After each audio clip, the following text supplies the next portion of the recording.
जय माता दी दोस्तों, आप सभी का स्वागत है हमारे YouTube चैनल में। और आज की इस वीडियो में हम बात करेंगे अप्रैल माह 2023 के आखिरी सप्ताह के कुंभ राशि फल के बारे में। कुंभ राशि के लोगों के लिए 24 अप्रैल से 30 अप्रैल तक का समय कैसा रहेगा, इन 7 दिनों में ग्रहों की स्थिति क्या होगी, नक्षत्र क्या होंगे, योग क्या बनेंगे, किस तरह के परिवर्तन आपको अपनी दिनचर्या में देखने को मिलेंगे, कौन सा ग्रह राशि बदलेगा, किन ग्रहों की युति होगी और उनसे क्या प्रभाव आपको अपनी दिनचर्या पर देखने को मिलेगा, तो सब कुछ जानेंगे विस्तार से। इसलिए वीडियो को लास्ट तक देखें। चैनल पर पहली बार आए हैं तो सब्सक्राइब भी कर लें और जुड़ जाएं हमारे चैनल के साथ। यहाँ आपको समय समय पर सभी जानकारियाँ मिलती रहती हैं। तो 24 अप्रैल से 30 अप्रैल तक की हम बात कर रहे हैं। इस दौरान ग्रहों की स्थिति अगर देखें तो चंद्रमा तो वृषभ राशि से गोचर करते हुए सिंह तक जाएंगे, यानी वृषभ, मिथुन, कर्क और सिंह, इन भावों में चंद्रमा सक्रिय रहेंगे, जिसके अनुसार आपकी दिनचर्या में परिवर्तन भी देखने को मिलेंगे। बाकी सप्ताह की जो शुरुआत है वो पंचमी तिथि के साथ होगी और 10वीं तिथि तक ये सप्ताह में ये तिथि होने वाली है। इसके अलावा कई तरह के योगों का निर्माण भी होगा, जैसे सर्वार्थ सिद्धि हो गया, अमृत सिद्धि हो गया, त्रिपुष्कर हो गया और गज केसरी योग भी हो गया। इन योगों का निर्माण भी होगा। साथ में जो चंद्र की युति है उससे भी और योग बनेंगे। और ये जो पूरा सप्ताह है इसमें सूर्य के नक्षत्र का परिवर्तन भी होगा। सप्ताह की शुरुआत से सूर्य अश्विनी नक्षत्र में होंगे, लेकिन उसके बाद जो सूर्य का नक्षत्र का परिवर्तन होगा वो होगा भरणी नक्षत्र में। ग्रहों की अगर बात की जाए तो 27 अप्रैल को बृहस्पति का मेष राशि में उदय होगा, क्योंकि बृहस्पति ने भी राशि परिवर्तन किया तो बृहस्पति अस्त अवस्था में बैठे थे। 27 अप्रैल को बृहस्पति मेष राशि में ही उदय हो जाएंगे और अपने पूर्ण प्रभाव देना शुरू कर देंगे। तो ये हो गई हैं हमारी ग्रहों की स्थितियाँ। अब इन्हीं के आधार पर चलिए जान लेते हैं कि आपको कैसे रिजल्ट देखने को मिलेंगे, किस तरह के जो परिवर्तन हैं वो आप अपनी दिनचर्या में देख सकते हैं। तो सबसे पहले बात करेंगे स्वास्थ्य के बारे में।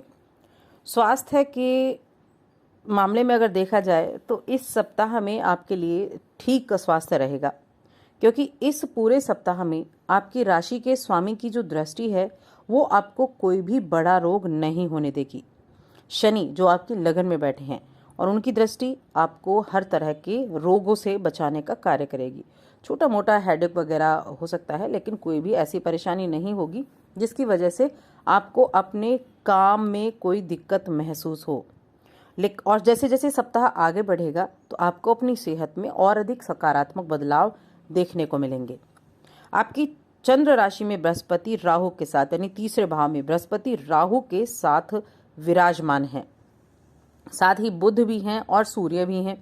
तो इस तरह से तीसरे भाव में आपके में चतुर्ग्रही योग बना हुआ है। और राहु की जो मौजूदगी है ये क्या करेगी, आपके आर्थिक जीवन में काफ़ी अच्छे रिजल्ट आपको प्राप्त कराएगी।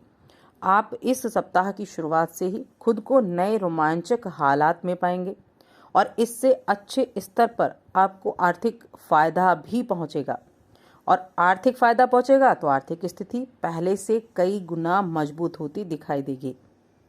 आपका जो दूसरों को खुश करने की आपकी जो क्षमता है वो इस सप्ताह में आपकी पारिवारिक स्थिति में, आपके पारिवारिक जीवन में शांति बनाए रखने में आपकी मदद करेगी। हाँ, छोटी सी चीज़ें हैं, छोटी छोटी बातें हैं जिनका आपको ध्यान रखना है। जैसे आपको दूसरों पर अपने निर्णय नहीं थोपने हैं, दूसरों पर अपनी बातें ज़्यादा थोपने की कोशिश आपको नहीं करनी है।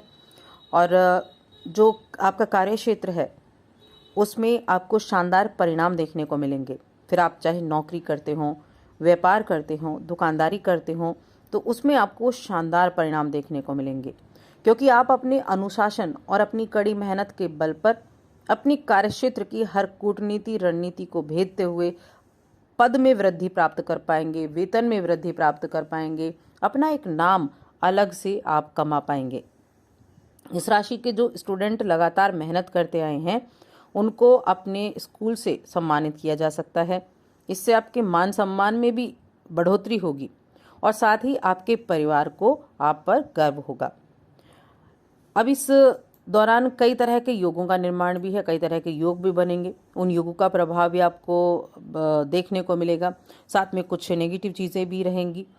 तो एक तो कुछ अगर पिछले समय की कुछ परेशानियां थी, समस्याएं थी, तो उनके बारे में ज़्यादा विचार ना करते हुए अपने काम पर आपको ध्यान देना है। और साथ ही भूमि भवन से जुड़े विवाद अगर हैं तो उनको भी आप सुलझा पाएंगे। कोर्ट कचहरी में कोई केस चल रहा था, उसके निर्णय के लिए आपको थोड़ा और इंतज़ार करना पड़ सकता है, तो उसके लिए आपको थोड़ा सा ध्यान यहाँ देना होगा। बाकी प्रेम संबंध में अगर देखें तो प्रेम संबंध ठीक ठाक है और दाम्पत्य जीवन भी अच्छा रहेगा। आप अपने काम में व्यस्त रहेंगे, लेकिन जब भी आपके पास टाइम होगा तो आप एक दूसरे के लिए वक्त निकालेंगे और एक दूसरे के लिए वक्त निकालकर उस समय को एंजॉय भी कर पाएंगे। अब यहाँ मध्य सप्ताह के बाद चंद्रमा का गोचर कर्क राशि में होगा, जो इनकी अपनी राशि है। ये आपके व्यवसाय में अच्छी सफलता देने का कार्य करेगी सप्ताह के मध्य में। और इस जो चंद्रमा का जो ये गोचर होगा, ये आपके गृह निर्माण संबंधी कोई कार्य को प्रारंभ करा सकता है। यानी अपने घर की नींव आप रख सकते हैं, घर बनाने की शुरुआत आप कर सकते हैं। और साथ में जो इस राशि के जातक शेयर मार्केट जैसी चीज़ों से जुड़े हुए हैं, उनके लिए भी जो स्थितियां हैं वो काफ़ी अच्छी रहेंगी, उनको भी आगे बढ़ने के कई मौके मिलेंगे। 27 अप्रैल गुरु जो अस्त अवस्था में थे वो उदय हो जाएंगे। तृतीय भाव में गुरु का उदय होना आपके लिए बहुत अच्छा प्रभाव देने वाला रहेगा। स्टूडेंट्स के लिए बहुत अच्छा रहेगा, क्योंकि गुरु ज्ञान के दाता हैं और साथ में विवाह संबंधी कार्यों में भी ये अच्छे रिजल्ट देंगे। अगर विवाह में बाधाएं आ रही थी तो वहाँ भी आपको अब राहत देखने को मिल सकती है, विवाह की बातें आपकी चल सकती हैं, तो उसके लिए भी ये समय काफ़ी अच्छा रहेगा। इस पूरे सप्ताह में कुंभ राशि के लोगों को शेयर से, जमीन से बहुत अच्छा खासा धन लाभ प्राप्त होने वाला है, जिसकी वजह से आपकी जो आर्थिक स्थिति है वो मजबूत होगी और आपको कई तरह के रिजल्ट आपको देखने को मिलेंगे। आप अपने पार्टनर के साथ मिलकर भविष्य के संबंध में कोई अच्छी प्लानिंग कर सकते हैं। और जो इस राशि के जातक रिलेशनशिप में हैं, वो अपने रिश्ते को अगले मुकाम पर ले जाने के बारे में सोच सकते हैं। अपने परिवार के लोगों से मिलवा सकते हैं। अपनी शादी विवाह की बातें आपकी शायद इस सप्ताह में होनी शुरू होंगी और आपके शादी विवाह की बातें पक्की भी हो सकती हैं। तो प्रेम संबंध के लिहाज से बहुत उत्तम ये सप्ताह है। दाम्पत्य जीवन भी अच्छा है और अगर कार्य क्षेत्र के हिसाब से भी देखा जाए तो भी यहाँ चीज़ें अच्छी रहेंगी। सप्ताह के अंत तक आपका मान सम्मान भी बढ़ेगा। आप अपने सामाजिक जीवन में भी काफ़ी एक्टिव रहेंगे, वहाँ भी आपकी जो दस्तक है वो चलती रहेगी। तो कुल मिलाकर ये जो पूरा सप्ताह है ये आपके लिए अच्छा रहने वाला है। अब बात करते हैं उपाय के बारे में, क्या उपाय आप कर सकते हैं। तो आप एक तो हनुमान उपासना करें, प्रतिदिन सुबह को हनुमान जी की पूजा, और शनिवार को 7 तरह का अनाज दान कर सकते हैं या पक्षियों को भी खिला सकते हैं। और साथ ही चैनल को सब्सक्राइब कर लें, वीडियो को लाइक और शेयर करना ना भूलें।